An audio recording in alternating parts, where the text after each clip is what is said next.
Salut les amis, je suis ravi de vous retrouver pour un nouvel épisode de Duel Time et vous allez voir que c'est quelqu'un que vous connaissez déjà, qui est déjà passé sur la chaîne avec Duel Time, un gros collectionneur qui a plein de choses à raconter.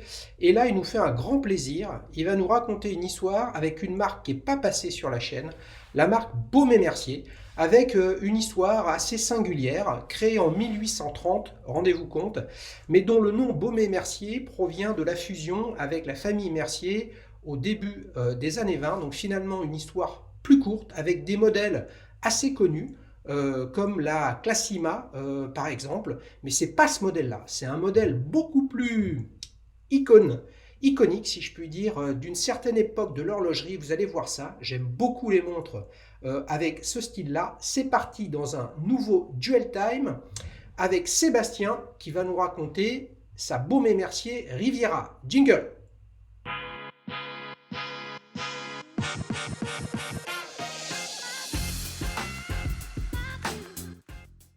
Salut Sébastien, ça va? Salut Xavier, ben ça va, écoute, ravi de te revoir. Eh ben moi aussi, moi aussi. Tu sais que, et j'espère aussi que vous, les amis abonnés, vous vous êtes régalés avec le Duel Time de Sébastien avec ta Gégère Lecoutre. Oh là là, Deep Sea, Tribute to Deep Sea, souviens-toi, un fort compliqué, Deep Sea mais pas tellement étanche. Et puis là, tu es de retour avec un modèle et une marque Baume et Mercier Riviera, très sportive. Alors raconte-nous un petit peu plus cette montre. Ben voilà, déjà première Baume Mercier sur la chaîne, donc je suis ravi que ce soit la mienne. Voilà, donc en fait, cette montre, eh ben, c'est vrai que ça a été mon cadeau pour mes 30 ans que ma chérie m'a fait. Donc voilà, donc un très beau cadeau. Et c'est vrai qu'à cette époque-là, je regardais un petit peu. Alors, j'étais moins, on va dire, érudit qu'aujourd'hui.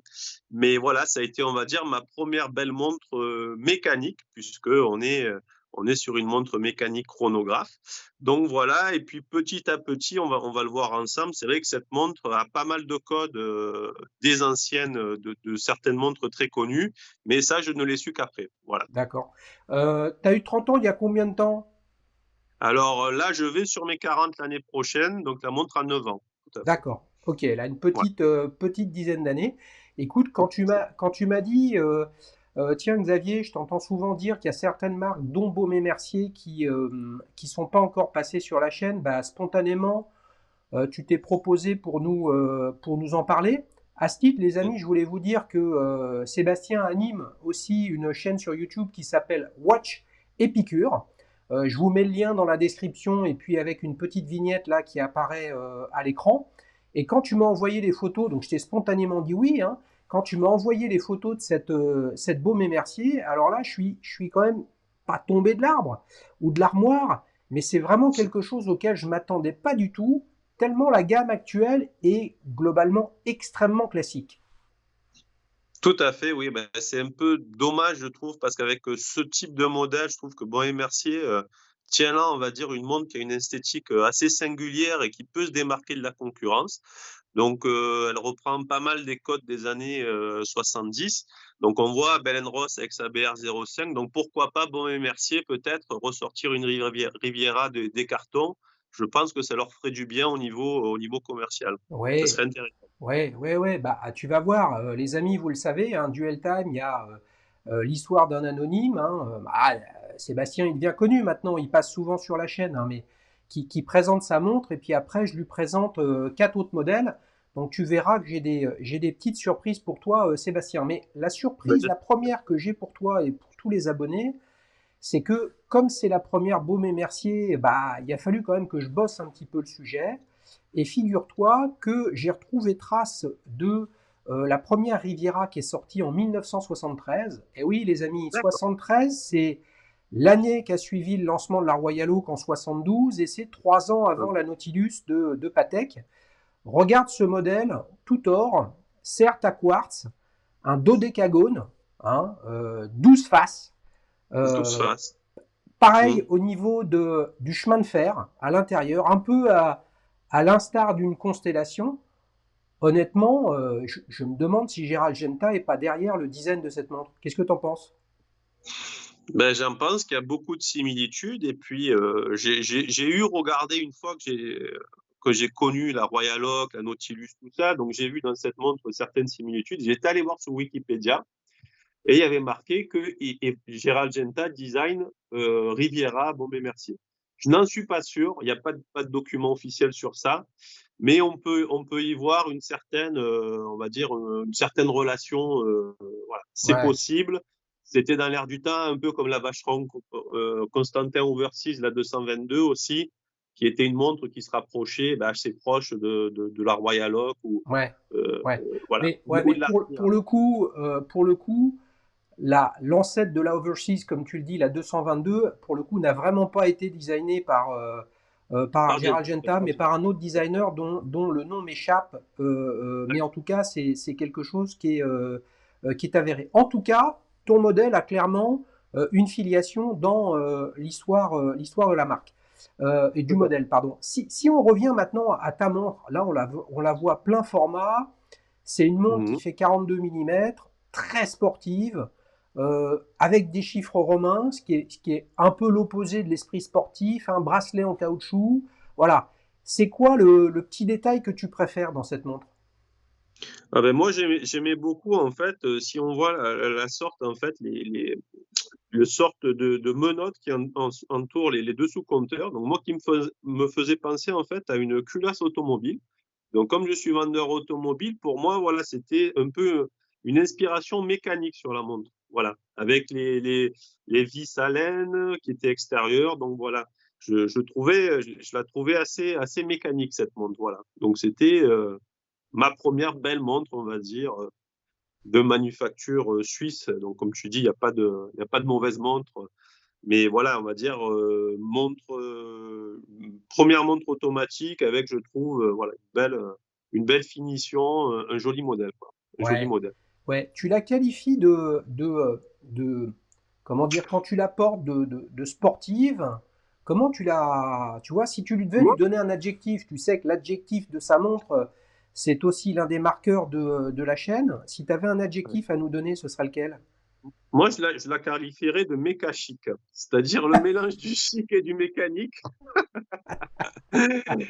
Ouais, voilà, non, mais voilà. Après, comme je le dis, je l'ai découvert après, mais pour moi, quand je l'ai eu, cette montre, pour moi, pour moi, je la trouvais luxe. Je trouvais que c'était une montre qui faisait luxe, peut-être par son bracelet caoutchouc, avec voilà, comme tu dis, ses vis apparentes, son boîtier avec un peu des finitions un petit peu polies, tout ça, voilà. Donc, j'ai vraiment, puis j'ai toujours, comme tu dis, une affection pour Baume et Mercier parce que ça a été ma première belle montre. Un petit peu comme toi, quand tu as eu ta TAC, peut-être pour tes 30 ans. Oui, Ben, c'est vrai que j'ai maintenant un affectif pour cette marque et je regarde un petit peu ce qu'ils font en ce moment, avec notamment les Baumatic, avec des calibres intéressants en termes de réserve de marche et de résistance au champ magnétique. Mais c'est vrai que les modèles sont assez classiques, comme tu le dis. Il faudrait peut-être qu'ils ressortent ce modèle des cartons pour peut-être avoir un modèle emblématique qui tracte la gamme. Voilà, ouais, ça serait peut-être ouais, intéressant. ouais. Bah, après c'est pas simple, hein, en intégrant Richemont, hein, au milieu des années 80, je sais plus, enfin, je me souviens plus exactement de la date, 88, je crois. Bah, petit à petit, ils ont été repositionnés, on va dire, dans l'entrée de gamme de l'horlogerie suisse, qui est pas simple d'en sortir. Tout à fait. Quand tu vois Ouais, comme c'est difficile pour une nouvelle marque qui n'a pas tu vois, d'histoire et un passé bien important sûr. à raconter, c'est pas simple. Est-ce que tu l'avais vu cette montre ou c'était voir essayer ou c'était une surprise complète quand tu l'as reçue? Non, non, pour rien te cacher, je regardais déjà pas mal les montres à l'époque. Alors, je vais me faire un petit peu crier dessus. C'est vrai qu'avant, j'avais quelques répliques à la maison, les chinoises. Ouais. Mais alors, si je me rappelle bien, c'est vrai, il me semble que ma femme me l'avait montré vite fait. J'ai dit, ah oui, elle est très très belle celle-là. Voilà, c'était à l'époque le style de montre qui me plaisait. Voilà, c'était à l'époque le style de montre qui me plaisait. Voilà. Ouais, ok. Donc nous, ce qu'on sait de toi, Sébastien, c'est que tu as la légère le coup de Dipsy, un tribute to Dipsy. Bon, après, Oui, tu nous racontes ce que tu veux sur le sujet, mais tu es, aussi amateur de Rolex avec quelques belles pièces. Donc, ce qui veut tout à dire que la concurrence est dure pour être à ton poignet, quoi. Et quels sont les fait. moments où qu'est-ce qui fait que tu as envie de la porter? Ah ben, les moments que j'ai envie de l'apporter, ben, comme tu dis, c'est souvent le lien affectif puisqu'elle a été offerte par ma femme. Donc, pour des occasions, éventuellement, des anniversaires de notre rencontre ou quoi que ce soit, je vais la mettre. Voilà. Et puis, des fois, ben, peut-être, comme tu dis, aller au restaurant. Ben voilà, ce soir, je mets la Riviera. Il y a ce côté un peu poétique de dire, ben voilà, on va la mettre en bord de mer, tout ça. Enfin, c'est une montre, je trouve, habillée qui, voilà, pour le soir, passe très bien. Voilà. Puis c'est vrai qu'avec cette montre, comme tu dis, elle est étanche à 200 mètres, donc c'est vrai que j'ai fait des voyages. Moi, je me rappelle en Croatie, j'ai fait de la plongée avec, tout ça, donc ça, c'est plutôt sympa aussi. Voilà, c'était quand même une montre habillée, mais tout terrain et assez polyvalente. Voilà, donc c'est pour Ouais, ça je que j'aime comprends. beaucoup ce modèle. Je comprends. J'aime beaucoup ce Ouais, modèle. il y a un Voilà. truc qui est très très original sur cette montre, c'est le traitement des aiguilles heure-minute. Tu vois, Ouais, tu as une aiguille des heures un peu squelette avec une énorme bulle tout à fait, au Luminova, hein. On voit les petits L à côté de Swiss Made, hein, ce qui est assez logique il y a 10 ans. tout à fait. Il y a une grande diversité d'aiguilles, c'est assez original. Je trouve Euh, les aiguilles très belles, très ouais, très belles. Je trouve les aiguilles, notamment des fois quand la petite aiguille des heures part sur la petite seconde, ben on dirait elle pourrait s'incruster, on va dire, dans le squelette, on va dire, de l'aiguille des heures. Donc ça, ouais, je trouve que c'est assez travaillé. Ouais, il y ouais. a un beau travail de design sur la montre et sur les aiguilles. Ouais, alors les amis, vous le savez, hein, l'intérêt de Duel Time et de la chaîne en général, hein, c'est de donner la parole à un anonyme, mais là pour le coup, c'est de recevoir les photos qu'il fait lui-même. Donc merci pour ces belles photos, Sébastien. Avec plaisir. La seule photo qu'on n'a pas, c'est en fait de l'épaisseur, hein, pour en voir plus. D'accord. C'est une montre qui est épaisse ou j'ai pas l'impression qu'elle soit très épaisse cette montre. Elle n'est pas super épaisse. Moi, je pense qu'en la voyant sur le côté comme ça, on doit être à peu près à 15 millimètres. Donc, c'est quand même assez contenu pour un chronographe. Avec un Valjoux, voilà, on n'a pas un boîtier super épais. Enfin, moi, je sais qu'elle passait bien sous les chemises, donc il n'y a pas de souci à ce niveau. Hmm. C'est pas de l'extra plat comme du Nautilus ou quoi que ce soit. Mais voilà, ce n'est pas non plus, on va dire, un pavé, quoi. Voilà. Ouais, C'est ouais. vrai que j'ai fait un épisode, un ami à moi m'a passé sa Montblanc Chronosport. Là, la montre est très, très épaisse. Voilà. Et là, avant, c'est vrai que j'aimais ce style de montre. Mais maintenant, c'est vrai que je préfère quand les épaisseurs sont plus contenues. Voilà, Hmm, tout simplement. hmm. Alors, j'en profite puisque tu cites Montblanc. Ben, Montblanc, dans l'horlogerie, c'est une marque récente qui a tout juste une dizaine d'années. Mais figurez-vous que j'ai acheté un livre sur Montblanc et l'horlogerie. Alors pour le coup, il n'y a Hein. pas énormément de choses dedans s'agissant de Montblanc, puisque l'histoire est récente. Par Ouais. contre, ils ont racheté la manufacture Minerva, D'accord. qui là pour le coup est une entreprise qui est restée familiale pendant quasiment 150 ans, dans le vallon de Saint-Imier. Et là, c'est toute l'histoire horlogère qui est dedans. Et je t'en parle parce que j'aimerais bien avoir une Montblanc sur la chaîne, justement pour réussir à parler un petit peu Ça serait sympa. Ouais, de cette histoire. Euh, bien sûr. ouais.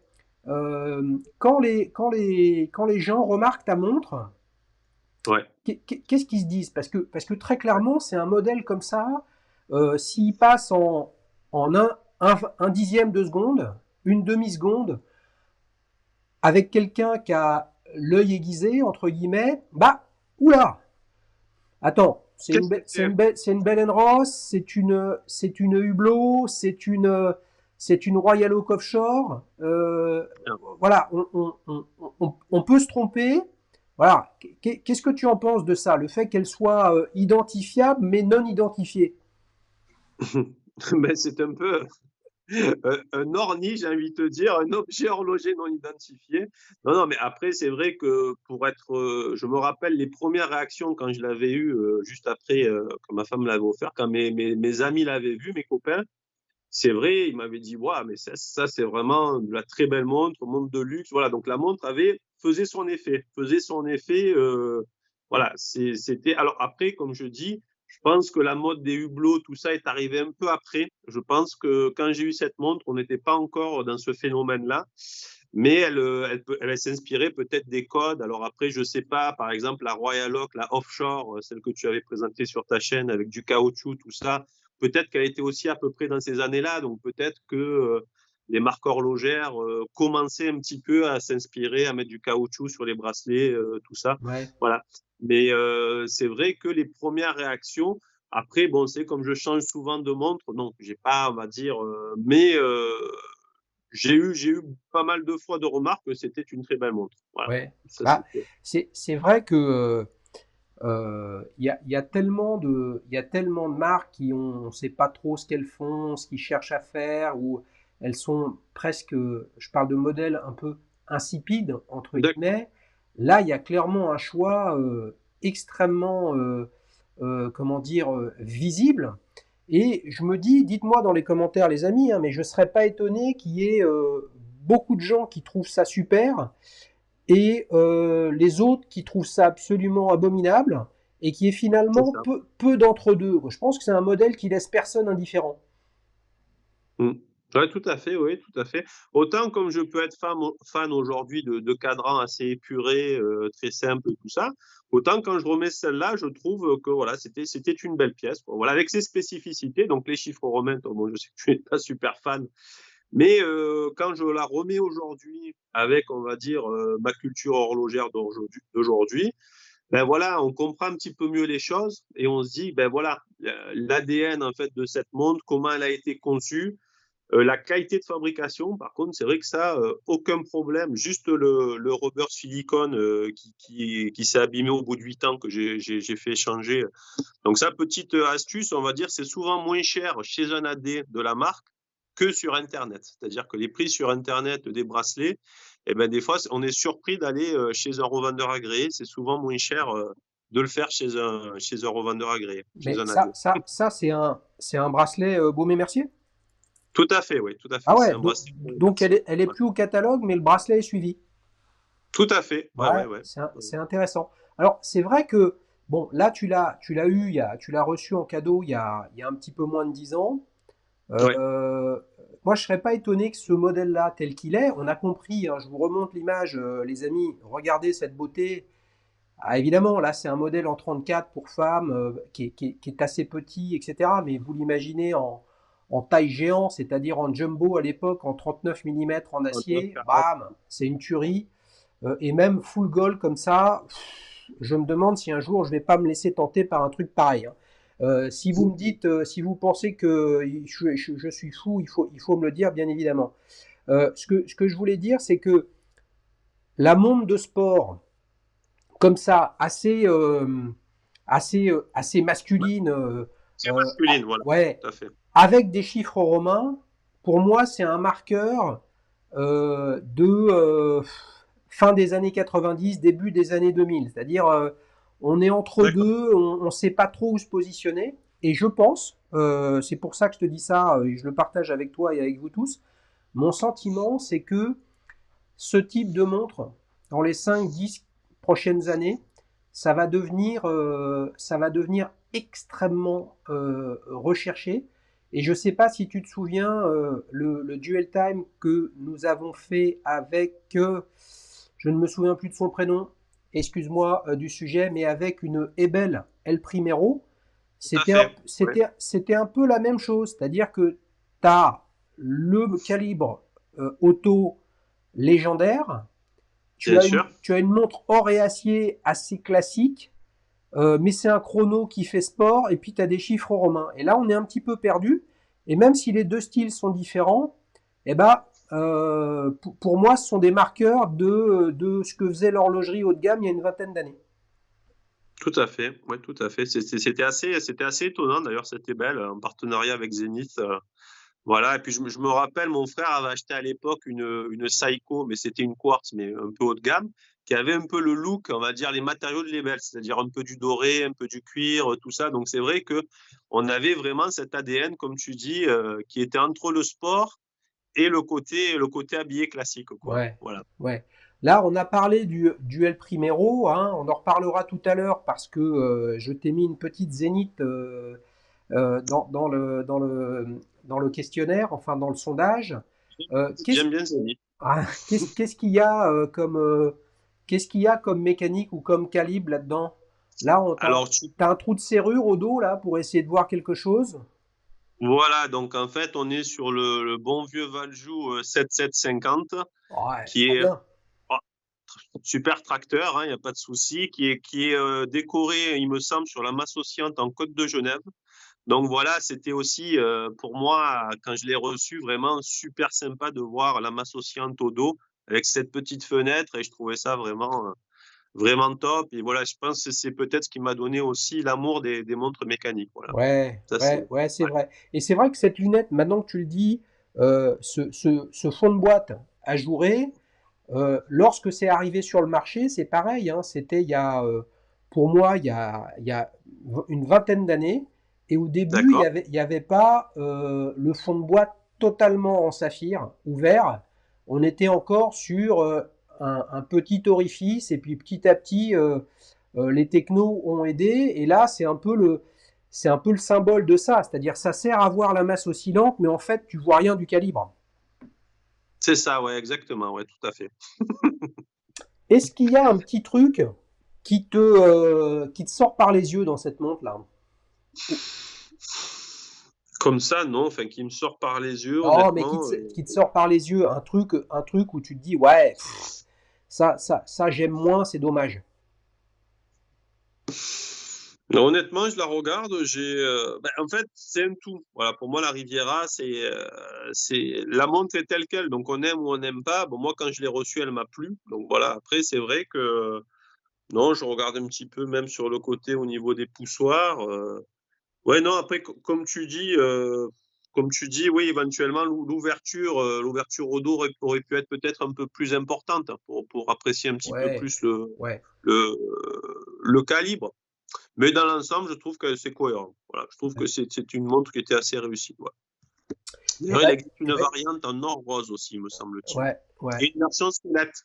Là, par contre, ils avaient fait une version squelette avec, on pouvait voir le fond, mais par le devant, quoi. Ça, c'était sympa aussi. Ok, c'est beau. Eh ben écoute, un grand merci pour cette présentation. C'est une première avec cette Baume et Mercier, et puis c'est vraiment un modèle très très original, et j'aime toujours beaucoup lorsque les invités viennent présenter des montres qui ne sont plus au catalogue et qui permettent de regarder l'horlogerie différemment et de pas simplement se précipiter sur les blockbusters du marché, dont, vous le savez les amis, un certain nombre ne sont pas disponibles.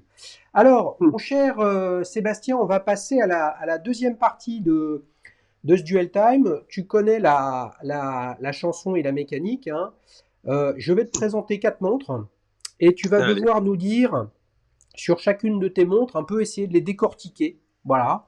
Donc maintenant, on sait que tu as pas mal de montres, donc c'est ton avis à toi très personnel sur ce qui te plaît ou non, et pour qu'on essaye vraiment de découvrir des modèles tous ensemble et essayer de les appréhender avec tes mots. Bien évidemment, l'idée, c'est que à la fin, Sébastien, tu votes pour ta montre préférée parmi les quatre, et que vous, les amis, eh bien, vous votez pour votre montre préférée parmi les cinq, puisque Sébastien n'a pas le droit de voter avec sa montre, ce qui est assez simple. Et je vous dis rendez-vous dans l'onglet communauté de la chaîne pour voter pour votre montre préférée. Alors, la première alternative à ta montre que je te présente, ça ne va pas te surprendre, c'est une Hublot Big Bang automatique en 44 mm. Donc là, on a vraiment l'impression que c'est sa cousine, sa sœur, sa belle-sœur, ce que tu veux, quoi. Eh ben, c'est vrai, hein, on va dire que bon, je ne le savais pas à l'époque, mais c'est vrai que bon, on voit sur la Hublot que le nombre de vis est beaucoup plus important. Ouais, Voilà, donc après le design Hublot, on va dire, voilà. Moi, je le trouve assez sympa. Voilà, j'ai vu des hublots en plus petit diamètre que j'ai trouvé jolis, montés sur des bracelets rubber, tout ça. Maintenant, celle-ci me semble être un gros modèle avec un gros chrono. Voilà, je sais pas sur quel diamètre on est peut-être sur du 44 mm. 44, ouais. 44, ouais, voilà, d'accord.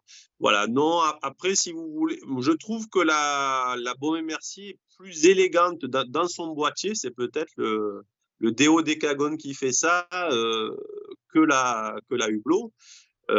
Maintenant, cette Hublot, de manière particulière comme ça, non. On va dire elle ne m'inspire pas plus que ça, voilà. Ouais. Voilà. Pourtant, Oh, j'ai été sympa avec toi Sébastien, je t'ai pas sorti une orange, verte et jaune. Ah ouais, T'es non, mais sorti quelque chose d'assez classique j'aurais peut-être pu pour une placer. hublot Big Bang, ouais.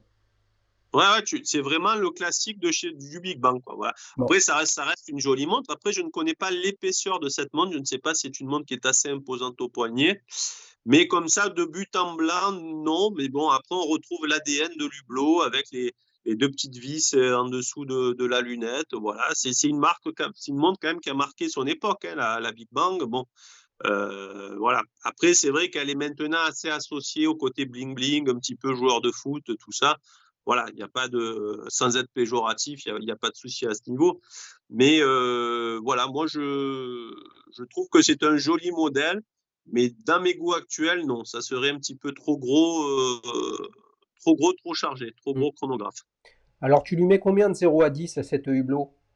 Ouais, je lui mettrais, parce que ça reste quand même un joli modèle, je lui mettrais 6 sur 10. 6/10, c'est pas mal. Les amis, si vous voulez en savoir plus sur une hublot, il y a un duel time avec Morgan hein, de Lyon, je le salue, salut Morgan, qui nous avait présenté sa hublot, et justement pour nous convaincre, puisque Morgan ne joue pas à l'Olympique lyonnais, il n'est pas footballeur, ni chanteur d'ailleurs, et il présente très très bien sa hublot Big Bang. Je vous mets le lien là sur la vidéo. Alors 6/10 pour cet hublot. Alors là, sans surprise, une montre qu'on a déjà vue sur la chaîne, présentée par Charles dans Petite montre entre amis saison 1, un des derniers épisodes, la Bell Rose BR03 92 Diver. Et là, il y en a des vis aussi, hein, Ah, Sébastien. là, on a des vis. Eh ben, écoute, moi, je trouve que c'est un modèle qui est très réussi. Très réussi. Je regarde un petit peu ce que fait Belen Ross. Et, comme tu dis, c'est une belle réussite française. Voilà, on retrouve l'ADN Belen Ross, le rond dans le carré. Voilà, et comme tu dis, donc les vis un petit peu apparentes comme sur celle de la Baume et Mercier. Avec ce qui est sympa, enfin, moi qui aime les montres de plongée, ben, la lunette tournante qui est à l'intérieur du carré, donc ça aussi c'est plutôt cool. Et la petite touche orange aussi que je trouve sympa sur l'aiguille avec le petit rappel en dessous. Voilà, ça me rappelle un peu mon Explorer 2 de chez Ouais. Rolex, pour pas la citer. Mais Et t'as vu que tu pourrais presque faire un échange standard avec le bracelet, hein. c'est vrai, c'est vrai. Alors, la différence, c'est que c'est vrai, celui de la Riviera, il est quand même un petit peu plus fin et je pense un petit peu plus épais. C'est vrai qu'on le voit pas trop sur les. Là, ça a l'air d'être vraiment un rubber un petit peu différent sur le Bell Ross. Mais voilà, c'est une montre un petit peu dans le même ADN, mais peut-être un petit peu plus tournée vers le côté sportif plongé. Voilà, la Bell Ross, je la trouve un petit peu plus sportive, un peu moins habillée que la Bon et Mercier. Mais bon, Mm. c'est une montre qui pourrait me plaire, tout à Ça fait. marche. Elle est un petit peu plus petite, hein, elle est en 42, mais un 42 par 42 sur une montre carrée, c'est absolument c'est gros. Hein. C'est gros. C'est pas une BR01 qui est encore plus grosse, hein, mais c'est pour des Mm. petits poignets, c'est pas facile. Quelle note tu lui mets à celle-ci, Moi, celle-ci, je, Sébastien? je lui mettrais 7,5, la Bell Ross. 5,5. Allez, c'est 7,5. 7,5, pardon. Ah oui, Oui, donc la Bell ah ouais, Rose passe en tête. Écoute, tout à c'est noté. Les amis, bien évidemment, de votre côté, vous réfléchissez, vous regardez et vous allez voter tout à l'heure, une fois que vous aurez vu les 4 montres sur l'onglet communauté de la chaîne. Alors, troisième montre. Là, je t'ai fait du black sur black. On a la fait. Zenith Défi El Primero 21 en série limitée Land Rover. 44 Mm. mm. Ce sont les derniers modèles donc, du relancement de la collection Défi, qui est une collection historique hein, chez Zenith, avec le calibre El Primero. Et petite particularité, les amis, c'est qu'il n'y a pas de date, contrairement au calibre El Primero qui intègre la date historiquement. Tu as du caoutchouc, tu as tout ce qu'il faut là. Qu'est-ce que tu en penses, Sébastien? Un aspect très fantôme, hein, on va dire. C'est vrai que je n'ai pas de montre un petit peu dans cet esprit. Après, moi, sur Zénith, voilà, je n'irai pas sur un modèle comme ça. Voilà. Mais ça a son charme. Mais moi, j'aime bien quand les zéniths, elles ont voilà, de la couleur sur les cadrans, ou quand il y a un cœur ouvert, où on voit le El Primero. Voilà, on est sur une montre un peu particulière, hein, mais voilà, ça peut intéresser certaines personnes. Voilà, il y a des petits, j'ai vu, il y a des petites touches d'orange aussi sur les aiguilles des chronos. Voilà, non, c'est une jolie montre, mais pour moi, elle m'apporte pas d'émotion. Enfin, par rapport, on va dire, au prestige de la marque Zénith, il y a ce type de produit, je le trouve un peu trop sobre. Voilà, je le trouve un peu trop Mmh. sobre. Mmh. Voilà, même si on peut y voir, on va dire, une affiliation peut-être sport chic, hein, par rapport à la Riviera. Mmh. Mais là, c'est un modèle très très sobre que tu nous proposes là. Voilà. Ouais, alors j'ai choisi celui-ci sur la gamme Défi El Primero 21 parce que elle était, on va dire, avec un traitement PVD, ou alors c'est peut-être une autre matière, hein, Oui, c'est peut-être de la je céramique vois. mat, je sais pas, Bien. mais en tout cas noir avec bracelet en caoutchouc ou en composite noir, donc qui était finalement aussi, hein, sur le même positionnement que ta Baume et Mercier. Ce qu'on peut constater là sur l'offre actuelle de Zénith, c'est que je ne serais pas étonné que cette Zénith-là, cette défi, en fait, soit déclinée par des dizaines et des dizaines de séries limitées et de modèles, un peu à l'instar de ce qui a fait le succès ou le renouveau de Hublot, hein, drivé par Beaver. Et puis on est dans le même groupe, hein, on est chez LVMH. Voilà. Moi, c'est pas ma super cam, alors que je suis un grand fan de Zénith. J'ai une défi, hein, il faudrait que je la présente un jour sur la chaîne. D'ailleurs, Plutôt une Zénith TV Dial années 70, voilà. Et là, moi, je m'y retrouve pas dans ce il me modèle-là. semble qu'il y Ouais. a des zéniths avec le fond plein, comme celle-ci, mais en acier avec le fond bleu, qui sont plutôt assez jolis, il me Ouais. semble. Alors, Mais, tu sais, Sébastien, tout à l'heure, je répondais à quelques commentaires sur la chaîne. J'essaye de répondre à tout le monde, mais c'est pas forcément facile. Et je disais à quelqu'un, je ne peux pas reprendre tout le monde lorsqu'il dit fond à la place de cadran. Voilà, donc c'est juste pour cadran. la petite, le petit commentaire pour celui avec qui j'ai échangé les commentaires. Donc, quand tu disais fond, tu voulais dire cadran. C'est ça? Cadran, c'est cadran bleu. Ça marche. Ouais. Ok, donc combien tu lui mets de 0 à 10 à cette Zénith? 5,5. Voilà. Aïe, aïe, aïe, aïe, aïe, aïe, aïe, aïe. Ok, alors on passe à la quatrième. Je suis extrêmement heureux de vous la présenter, les amis. Je vous chauffe absolument comme un dingue et j'aimerais beaucoup la voir sur la chaîne parce que je pense qu'elle va faire beaucoup parler. Je t'aime moi non plus, je t'aime ou je t'adore, les frères ennemis. C'est la toute dernière Tudor Royal, cadran bleu, Day-Date, qui a été annoncée il y a quelques jours par Tudor. Alors, qu'est-ce que tu en penses, mon cher Sébastien? Bah, c'est vrai que c'est assez étonnant au premier abord, cette montre.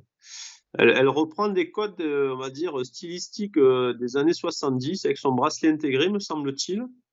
Euh, le côté des dates avec le jour en haut du cadran. Voilà, c'est vrai que bon, bon, moi j'aime bien Rolex Tudor, comme tu disais, mais là c'est vrai qu'on est sur un produit un peu particulier, mais qui peut, je pense qu'il faut aller la voir et l'essayer en boutique, quoi. Voilà, je Hmm. pense que c'est un produit qu'il faut voir. Voilà, alors après, bon, on a une lunette qui semble être cannelée, mais qui ne l'est pas tout à fait. Euh, Après l'intégration du bracelet qui peut faire penser à un jubilé, mais qui n'en est pas un, c'est assez particulier, mais ça peut trouver son public. Ça Ouais, peut trouver son public. je Ouais. pense que ce bracelet, bon, certes, est intégré, mais il est complètement dans. Pour moi, c'est la filiation du jubilé Tudor qui était déjà qui équipait les Tudors de la période que moi j'aime beaucoup, les amis. Et je fais exprès de te chauffer là, Sébastien, mais la belle période de Tudor, c'est la première période où Tudor a arrêté d'être des sous Rolex. On Ouais. s'entend les amis, quand je dis sous Rolex, c'est pour vous exciter, c'est-à-dire des boîtiers, des couronnes, des bracelets Rolex avec un calibre TA. Et là, on revient à la période 90-2000, qui est le renouveau de 99. l'horlogerie, on va dire, de luxe. Et figure-toi que j'ai découvert cette montre au moment où ils l'ont annoncé, mais pas vraiment sur les canaux des marques, parce qu'en fait, j'y vais pas. Et je suis tombé sur une photo de cette montre et je me suis dit, wow la vache, je la connaissais pas cette vintage. Ouais. Pour le coup, il faut la regarder. Alors moi, malheureusement, il y a un truc qui est rédhibitoire, c'est que là, pour le coup, C'est fort, autant hein. les chiffres romains, ils s'intègrent bien dans ta Baume-et-Mercier, mais là, pour moi, là, c'est Ouais. on voit que ça. Et ce qui est dommage, c'est que les amis, vous irez voir sur le site de Tudor, il y a d'autres Tudor Royal comme ça. Le problème, c'est que les index sont en diamant. Moi, j'y aurais vu ici le modèle, le fameux terme sport chic de Tudor. Voilà. L'autre sujet après, qui est à prendre sous les deux facettes, je pense, c'est que c'est une montre qui sort à moins de 3000 balles. D'accord. 2700 et des brouettes. Dedans, il y a le calibre Tudor 28-34 qui est un ETA. Donc, c'est pas le calibre manufacture. Bon, Honnêtement, tant pis. là, il sortirait la même avec un cadran qui doit Un être peu plus magnifique, hein. épuré. C'est un cadran soleillé, mais sans les chiffres romains, avec un calibre manufacture. Là, ça commençait à m'exciter, les amis. Vous vous rendez compte, je serais presque prêt à faire une grosse connerie d'aller acheter une montre neuve. T'imagines? Va falloir y passer, Xavier. D'ailleurs, tu dis que tu n'aimes pas les rééditions, mais ton Audemars Piguet, c'est un peu une réédition de la 5402, quand même, non? Oh, mais t'as entièrement raison. Non, mais réédition. Ouais, façon de parler, oui. Oui, Même si on est non, sur mais, une non, mais emblématique. t'as raison, mais je fais en fait une différence entre les deux. Je pense qu'il y a deux différences. Il y a d'un côté un modèle qui est au catalogue d'une marque sans discontinuer. Quel est le rapport entre une Porsche 911 classique, une Porsche 964 ou une Porsche 991? Dans les trois cas, c'est une 911, mais il y a quand même pas Bien globalement de sûr. points communs entre ces différents modèles, mais c'est au catalogue depuis toujours. C'est le cas, L'affiliation. voilà, c'est le cas de la Royalo. Tu es d'accord avec moi? Bien sûr, bien sûr, Voilà. bien sûr. Et la deuxième chose, c'est que faire une réédition, en fait, ça consiste à refaire le modèle que tu fabriquais il y a 20 ans, 30 ans, Ouais. 40 Comme ans. la CK 2998, par exemple. Ouais, je trouve. Ouais, voilà, typiquement. Par contre, je voudrais avoir ton avis puisque tu en parles. Ah Euh, ben moi, je la trouve canon, hein. Même la tu l'as réédition. vu le Duel Time avec Aurélien qui présente sa Yema Flygraph. Tout à fait, tout à fait. À l'heure où on parle, donc à l'heure à laquelle on enregistre, il y a à peu près 300 votes pour les alternatives à cette montre. Il y a 60% des votes pour la First Omega in Space, donc la réédition de la Ouais, 2998. Il y a 20% pour la Yema Superman. Et la Flygraph est en dessous de 5. Alors certes, in fine, la Flygraph n'est pas une ouais, réédition, quoi, mais je pense que c'est le poids des marques qui pèse là derrière. Et ce que bien sûr. j'essaye de véhiculer sur la chaîne, c'est essayer de sortir du poids des marques, d'où ce duel time, pour qu'on parle Sur d'autre chose que, bah oui, mais le blason Omega est plus prestigieux que le blason Yema. Oui et non, ça dépend de quel côté on regarde les choses. tout à fait, je suis d'accord.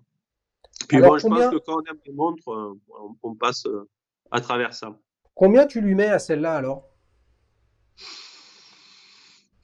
Comme tu dis, il va peut-être y avoir une petite perte de points pour les chiffres romains. Mais allez, on va lui mettre. C'est une belle surprise, hein. C'est une belle surprise. On va lui mettre 8. On va lui mettre un 8. Alors là, les amis, je vais essayer d'envoyer les trompettes de petites montres entre amis là-dessus. Est-ce que tu entends la trompette? Je l'entends, je l'entends. Voilà, oui, parce que les amis, qu'est-ce que ça signifie ça?